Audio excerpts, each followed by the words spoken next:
బీహార్ రాజకీయాలు రసవత్తరంగా సాగుతున్నాయి.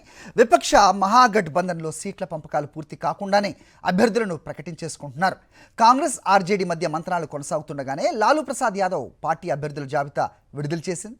143 మంది అభ్యర్థుల పేర్లను ఖరారు చేశారు. ఆర్జేడీ అగ్రనేత మాజీ డిప్యూటీ సీఎం తేజస్వి యాదవ్ వైశాలి జిల్లాలోని రాఘేపూర్ స్థానం నుంచి పోటీ చేయనున్నారు. ఇప్పటికే 54 మంది అభ్యర్థుల జాబితా విడుదల చేసిన కాంగ్రెస్ తాజాగా మరో 6 పేర్లు ఖరారు చేసింది. బీహార్లో తొలి విడతలో 121 స్థానాలకు పోలింగ్ జరగనుండగా విపక్ష కూటమికి చెందిన 125 మంది అభ్యర్థులు బరిలో నిలిచారు. 143 మంది అభ్యర్థుల పేర్లను ఖరారు చేశారు. ఆర్జేడీ అగ్రనేత మాజీ డిప్యూటీ సీఎం తేజస్వి యాదవ్ వైశాలి జిల్లాలోని రాఘేపూర్ స్థానం నుంచి పోటీ చేయనున్నారు. ఇప్పటికే 54 మంది అభ్యర్థుల జాబితా విడుదల చేసిన కాంగ్రెస్ తాజాగా మరో 6 పేర్లు ఖరారు చేసింది. బీహార్లో తొలి విడతలో 121 స్థానాలకు పోలింగ్ జరగనుండగా విపక్ష కూటమికి చెందిన 125 మంది అభ్యర్థులు బరిలో నిలిచారు.